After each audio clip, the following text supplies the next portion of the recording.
Welcome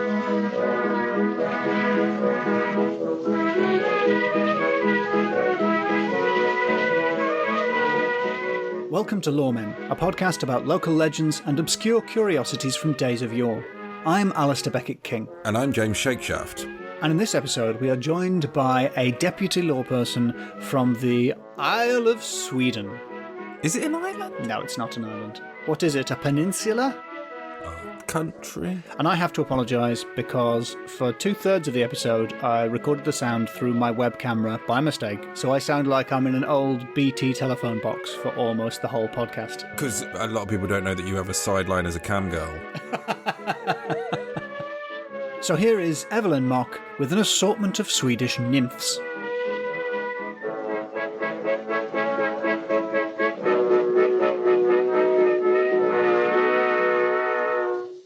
Evelyn Mok, thank you for joining us on Loremen as a deputy Loreperson from the distant land of Sweden. Ooh. Yay! Hello! Thank you for having me, Alasdair and James. I was going to ask you how Sweden is, but we're recording this on lockdown, so we know how everywhere it is, and it's horrible.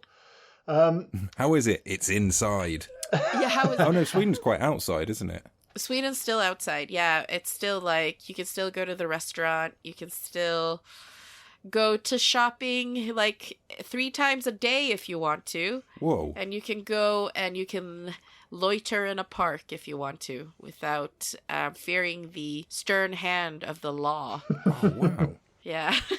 The shopping thing's good for me because I'm a very forgetful shopper. So it's handy to be able to go to the back to pick up the eggs that you went out for in the first place. Do you not keep a shopping list? Yes, but I don't keep to it. I see. This is an illustration of why rules that work in Sweden don't work in the United Kingdom. Do you not have a list that you intend to follow? Oh yeah, still didn't do it.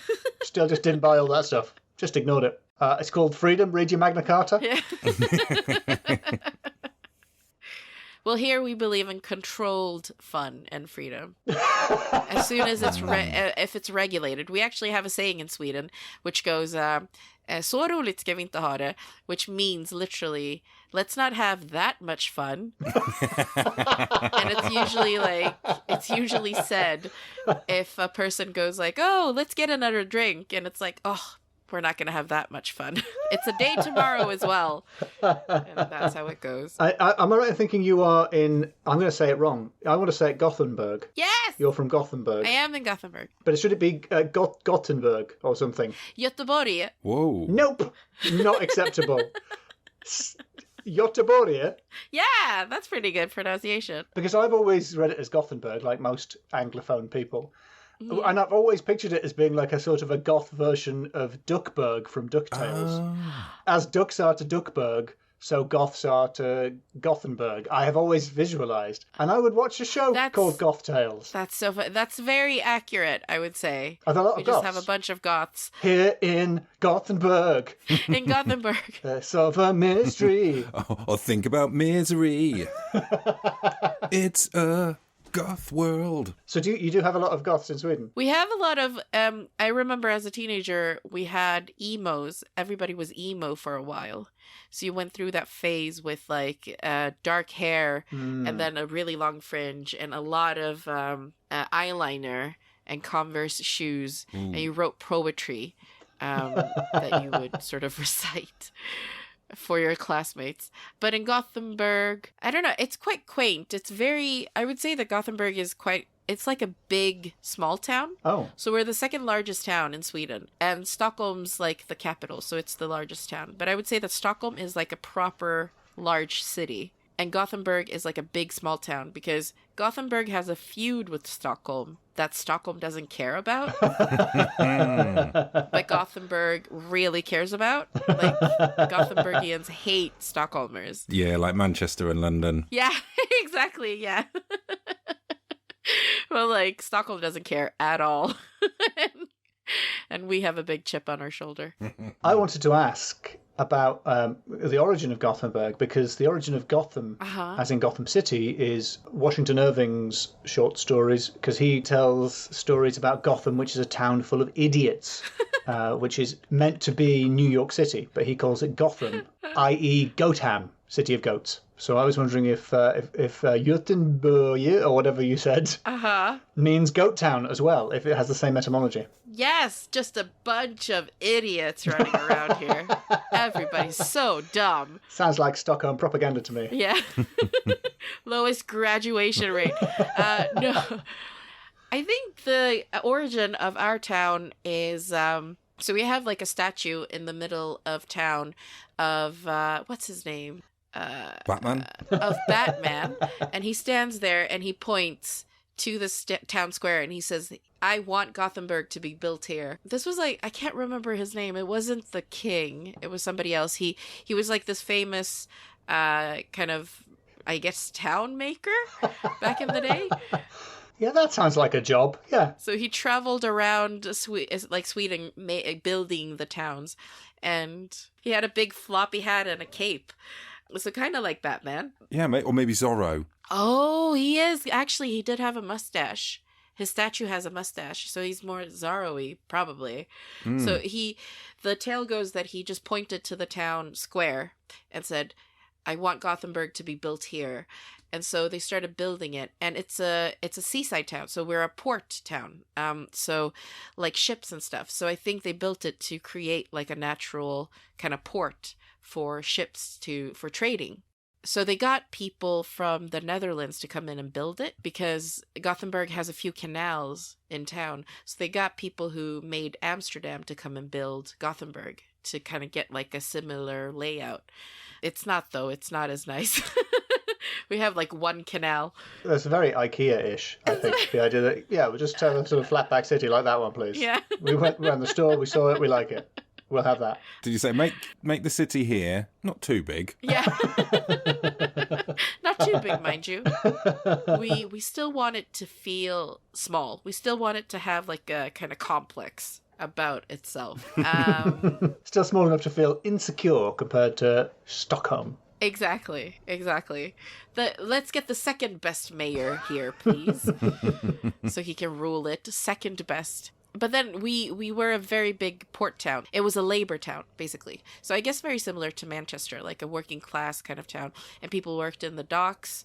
And it was here the East Indian Company was set up. Oh yeah. Yeah, so from here, the ships would travel back to Asia and get all the teas and everything that they could steal. Oh, it's got very controversial very early on. Yeah.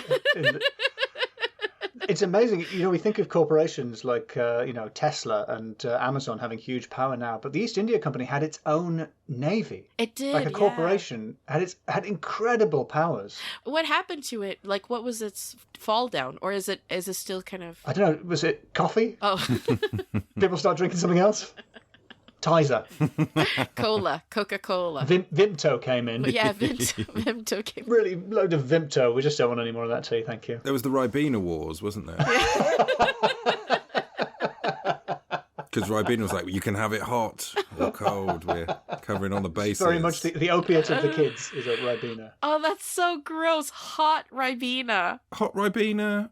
Standard Ribena. Ribena Spark. Oh, so standard Ribena isn't sparkling. Oh, I see. But you can have like a Bovril or a cup of soup. Get some bubbles in there. A cup of soup. Carbonated cup of soup. I like that. This is disgusting. We've asked you here to bring us a bit of Swedish folklore. Oh. Well, I should say you are Swedish and also of Chinese descent, and we scrupulously didn't ask you to bring Chinese folklore because we are not comfortable with making fun of China or Chinese people in any way.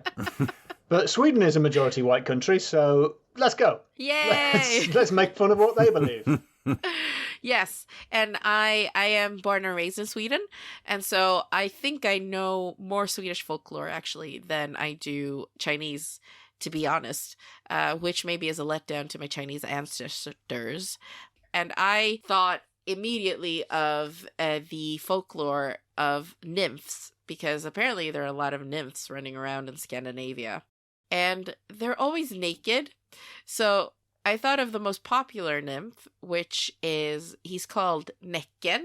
I did some research about it, and the etymology, apparently, it comes from meaning hippopotamus. I think, is that Nykr, something like that. Nicker, old Norse word. Yeah. It originally was a sort of a water horse, like a Scottish kelpie kind of a creature. Oh, I see. That used to try and drown people. But my understanding is that the Swedish version is quite different. He's very different because the Swedish version is he's a man.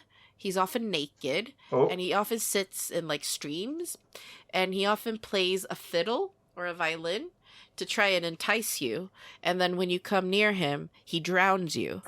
But then for some reason, I don't know why I thought that he tries to seduce people and sleep with them. I think maybe that's just me.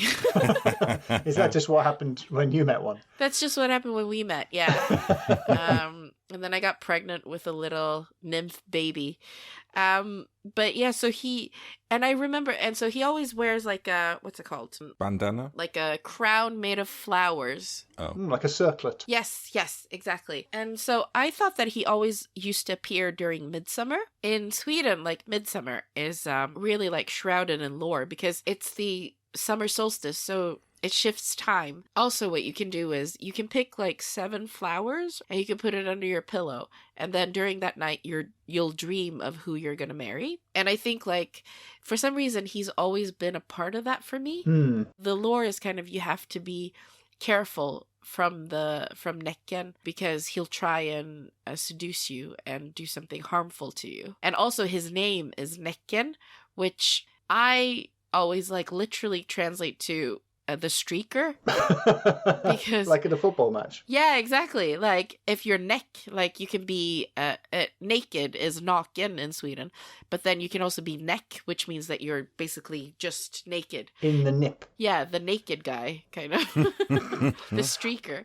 See, I think that must explain why because there are, across Europe, there are lots of versions of this, and he has lots of different names like Neck or Nokke or Nickar in England. Nickar. I guess it sounds like the Swedish word for naked, and so the Swedes have just made him naked instead of a horrible horse monster. They've just gone, what about a beautiful... I'm kind of upset because, like, in the Wikipedia entry, it says the British equivalent is like, you'll remember, James, Jenny Greenteeth, the water monster that we've covered in a previous episode. Whereas the Swedish version is like some sexy Timothy Chalamet character, who I have just found out who he is, because I tried to find an example of an attractive young man. And I really like Timothy Chalamet because his name sounds like the person who's saying it has forgotten his name. Yeah. And it's like, Timothy Chalamet. Chalamet. Yeah, Timothy Chalamet.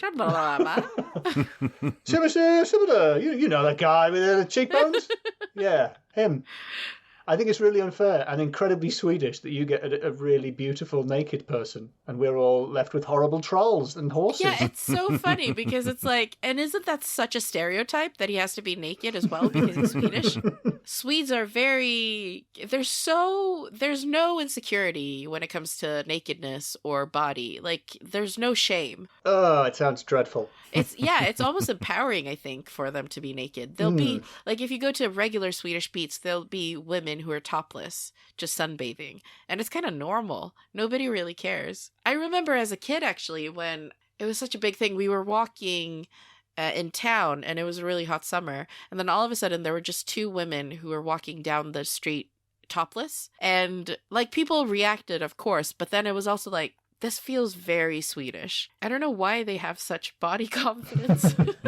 Is it because they're all gorgeous? Is that the reason? Yes, that could be actually. Yes, they are. They're pretty much Hitler's dream.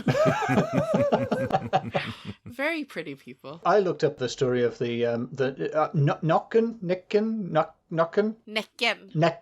And I found a British version of him, which was written by Sir Astley Evans in 1865. He wrote a long poem about, he calls him Nickar the soulless. The soulless? The soulless. He makes a big deal about him not having a soul. Can I tell you the story of the soulless Nøkken? Yes, please. Nøkken. Well, he was playing his gittern, which is like a guitar, I think. But made out of an urn.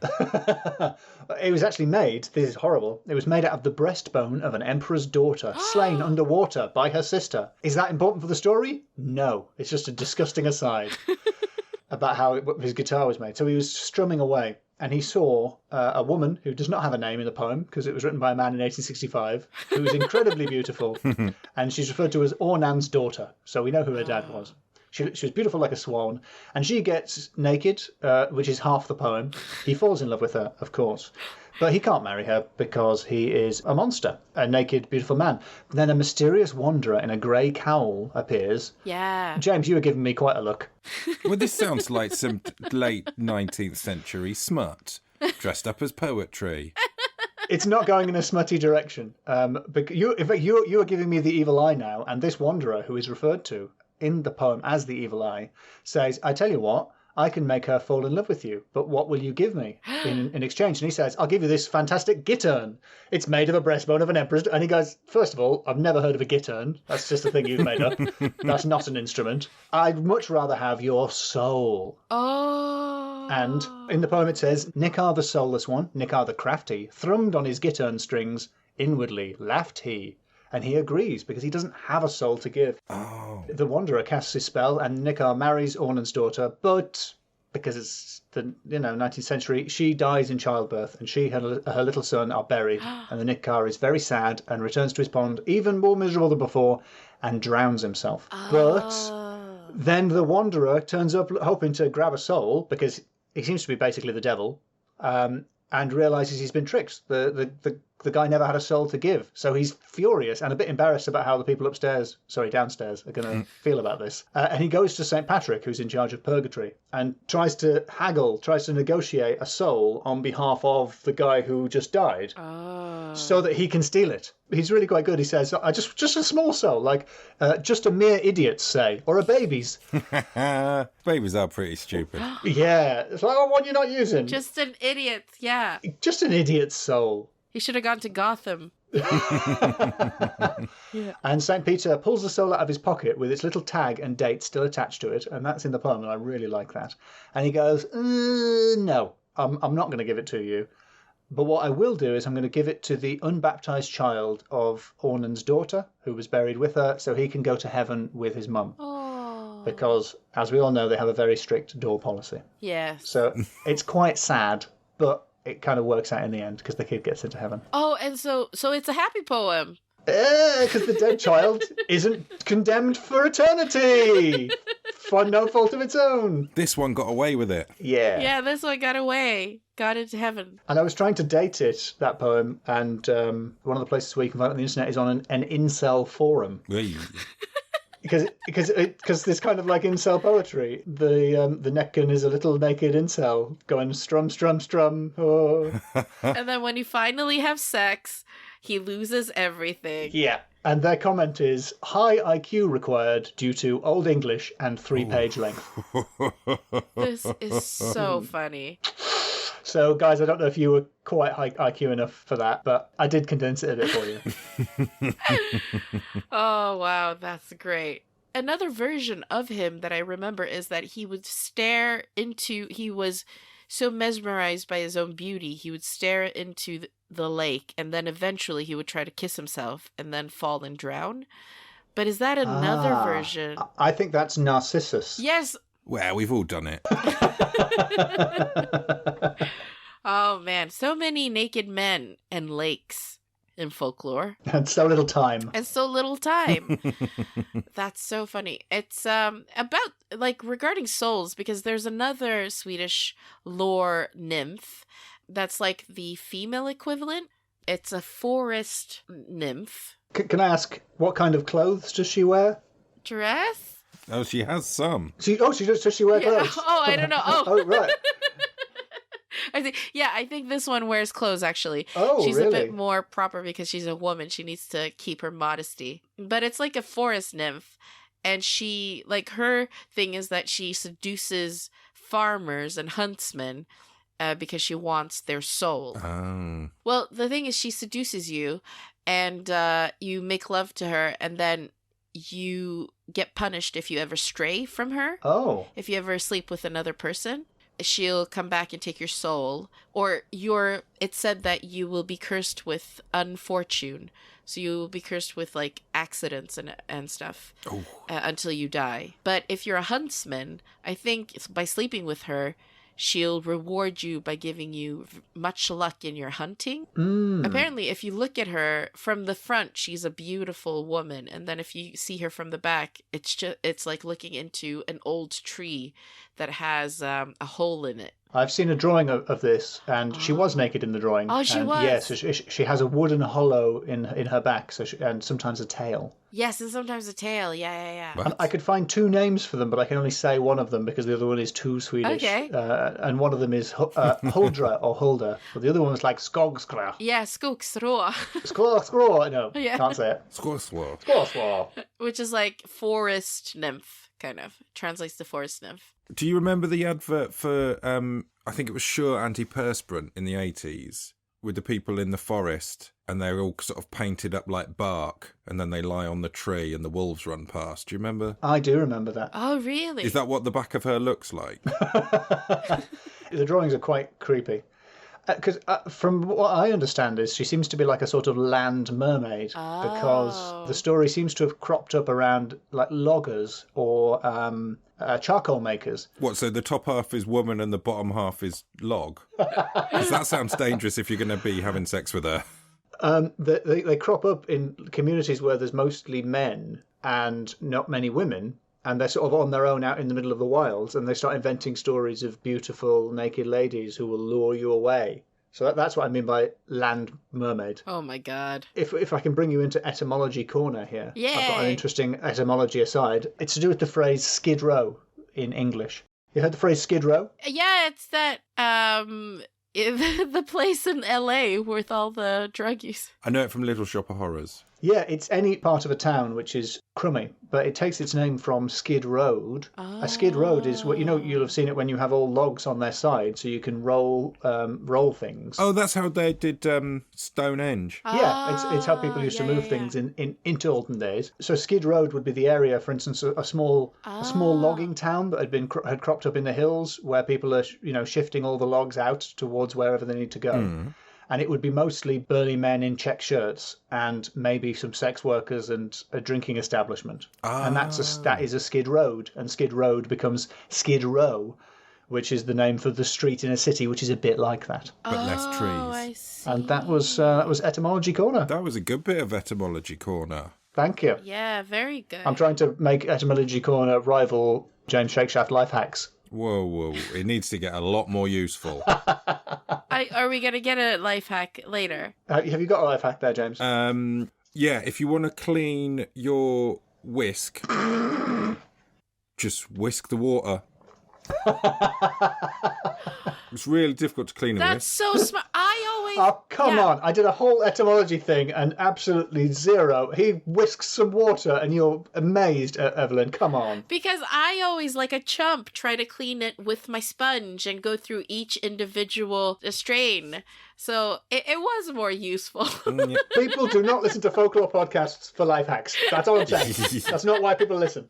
But next time I watch Little Shop of Horrors, I will pause that DVD during the opening number. Oh, you couldn't pause during that opening number. You know who I absolutely love? I don't know if you know that song as well as I do. Yeah. But there's one guy in it who has half a line. Yeah. Which is, down on Skid! And it's the best bit in the song. Just go to YouTube now, watch Skid Row, and wait for the guy who just says, down on Skid! And it's so good. It's like that guy for president. I think that was me in our school's production. Hobo 2. The third sort of honorable mention, I think, is that my town has a big statue of Poseidon, the god of water and the sea, in my town. And that's because it was a gift from an artist, but also because we're such a big harbor town or sea town. We had a lot of sailors and stuff. So they wanted to honor that by having something that represented the ocean and represented sailing and working on the ocean. So they had a big Poseidon statue made. And Carl Mills was the artist. So he made one version of it, and it got so many complaints that it was ugly that he then offered to remake it. So the first version was that he was too short, and also he was too, because he's naked, he's holding a fish. Like suggestively, or just holding it No, just kind of cradling him like a child almost. attentively, like in a fatherly manner. Yeah, exactly. And then in his other hand, he has like a bowl, and he's naked, and so his penis is prominently displayed. And the other sort of complaint was from the women in the town that the penis was too graphic. It was too big. so he... That's the thing with short guys, relatively speaking, it's going to look bigger. Exactly. I just, as a podcast made by mainly quite tall men, I just feel like we should mention that there is a relative. I just want people to be aware of that. Okay. Your point is proving right here, because when he remade him, he made him taller, and he also made his penis much smaller. So he has a very small penis. No, that's not what I was saying at all. Should have left it the same size, just increased. Yeah, it's a sort of perspective. Anyway, carry on. It's fine. Yeah. It's not important. That was what you were saying, right? No. But then as like a kind of like as a revenge, he put the bowl that Poseidon used to have in his hand, he made it much more phallic looking, but he placed it horizontally. So everybody calls it like Mills's revenge, as in he still got the penis in there. So instead he's just holding his giant massive penis. This guy clearly was an artist. I don't know how you make a bowl phallic, but he did it. He did it. Fair play to Carl Mills. Yeah. Yeah, a gravy boat I could see. A thermos, yes. I think it's time to move into the scoring section, James. How do you feel about that? Yeah. Are you ready to pass judgment? Got a lot of opinions on Evelyn's culture and heritage? Oh, definitely. All right. So, as is conventional, I think the first category is names. Yeah. We've got a necker. What's it called? Butt naked. Yeah, we've got a naked necker. Nøkken. And what else? Skogsrå. Skogsrå. Gutebug. Huldra, which is the same thing, I think. Oh, Huldra. Huldra. We've got Gothenburg. Goat Town. Full of idiots. Goat Town. Skid Row. I think the fact that we'd struggled to remember quite a lot of them. Timothy Chalamet. Hard to remember, but excellent. That's their technique. There's Timothy Chalamet and his limitless chalet. I think the fact that we had to struggle to remember it's a 3, really, isn't it? Oh, brutal. That is offensive to Amber Hertford on behalf of Sweden. I feel like if Evelyn was from Stockholm, you wouldn't be playing around like this, James. Yeah, because you'd be afraid of my big town tone and attitude. Yeah, maybe. Yeah. My metropolitan attitude. You think you can push her around? Yeah. Just because they ordered their town flat packs? Yeah. You can't push us around. Gothenburg is great. We had the East Indian Company here. We still have the boat. Still got a boat. That's like when your granddad keeps a gun from the war. We still got that boat from when we ruined several Asian countries. James has rendered his verdict, I'm afraid. There's nothing we can do. Yeah, you can't talk me around on that one. But because Nøkken, it means the streaker, you know? Yeah, I think you might have forgotten that, James, that it means he's naked. Yeah, no, that's nice, but that's one name. Okay, then. All right, 3 points it is. Sorry, Timothy Chalamet. He's crying now. Yeah, he's crying. He's having a little cry. And his beautiful face, wet with tears. The next category is supernatural. Ooh. Yeah. Yeah, it's pretty spooky. Oh, yeah, you do creepy forest ladies with hollow backs. Yes. That want souls for dinner. Ooh. Yeah. And then a naked man in a stream. Yeah. Yeah, strumming on a guitar made out of a breastbone. Yeah. What is a breastbone? Is that the bit down the middle of the rib cage? The sternum, I think, yeah. The bit that I'm hitting to make me sound like this. Because I realised we were all pointing on an audio medium there, so I thought I would try and explain it in sound. Okay. It's also the devil was in the story. and St. Paul, and dead babies and dead baby souls. Ghost babies, purgatory. And potentially Batman. Potentially Batman. Possibly Batman. Yeah. Poseidon's Wang. Poseidon's Wang. Yeah. I'll give it a 4. Yay! Because it's some real spooks, but some of them could be human oddballs. The guy in the stream. Did the statue also have oddballs? Is that what people were complaining about? Were they fixed or made more odd in the second version? They chime on the hour. Yeah, he just made a really small penis, but giant testicles. Like space hoppers. Yeah. Oh, the next category, which I've sort of bulldozed in, these two men had nothing to do with it. What is that category? Aryanness. Aryanness. Aryans. Oh, Aryans. Was that one of the problems with Poseidon's genitals, that they were so realistic that he'd made them Aryans? Hairy ones. Oh, I see. I really appreciate a pun that needs to be explained. Yeah. It is all a little bit Norse mythology, tall, blonde, muscular people striding about having adventures. It's all a bit da-da-da-da-da. Getting into nature and having sex with trees or something. Yeah. I don't know. Well, I mean, they're all naked, which we assume is because they're proud of their bodies, and they're proud of their bodies because of their statuesque Aryanness. Yeah. Yep. Yeah, it's high, definitely, for the Aryanness. Just to be clear, you're not rating the Aryan race here, James. You are just rating the stories. You're not having to finally decide once and for all which race is best. That's not for this podcast. Because we already know. I haven't been told that anyone's blonde, blue-eyed. Oh, that's true. this. I didn't specify. As far as my limited understanding of the Aryan ideal, it involves blondness and blue-eyedness. So I'm only going to be able to give it a 3. Okay. You've gone very Nazi in the last few seconds there. Well, not quite blonde enough. No. No. 3. 1 for each Reich. Definitely not keeping that in.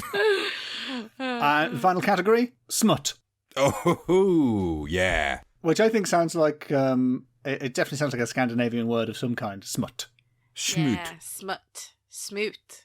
We also have fart, Really? which means speed. What speed you're driving in or something. It's spelled F-A-R-T. Fart. And then we have utfart, which means just an exit. Utfart. When you're driving, yeah. And it's called outfart, basically. The best kind. Better out than in.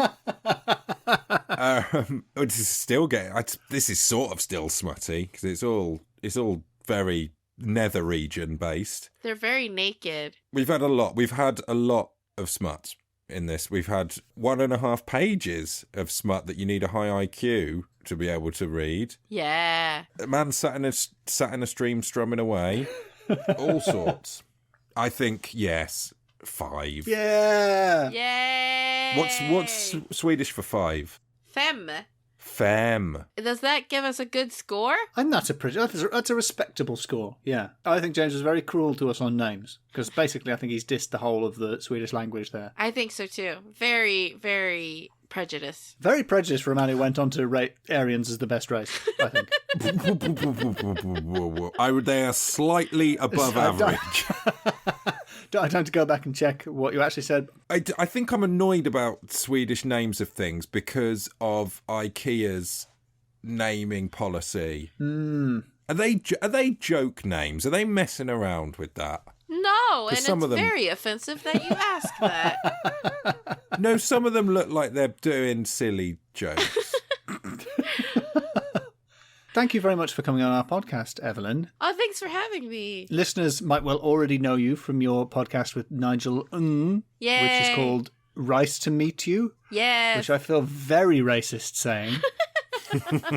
That's the point. Very hard to advertise that.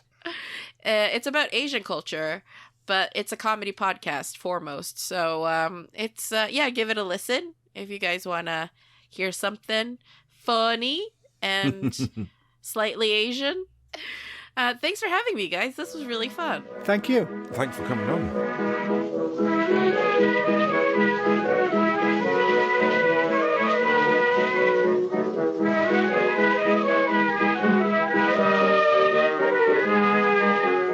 Thank you very much to Evelyn Mok for joining us. You've been listening to Loremen with me, Alasdair Beckett-King. And me, James Shakeshaft. If you've enjoyed the podcast, you can like, subscribe, comment, leave a review, or recommend it to a friend. Now you can log on to coffee.com and sling us the price of a cup of coffee. From when we were allowed to go and buy coffee. What have we got coming up next week, James? I'm going to be telling you all about the vegetable lamb of Tartary. And also some hot Back to the Future 2 news. The entire car runs on vegetable lamb. What happens to us in the future, Doc? Do we become vegetable lambs?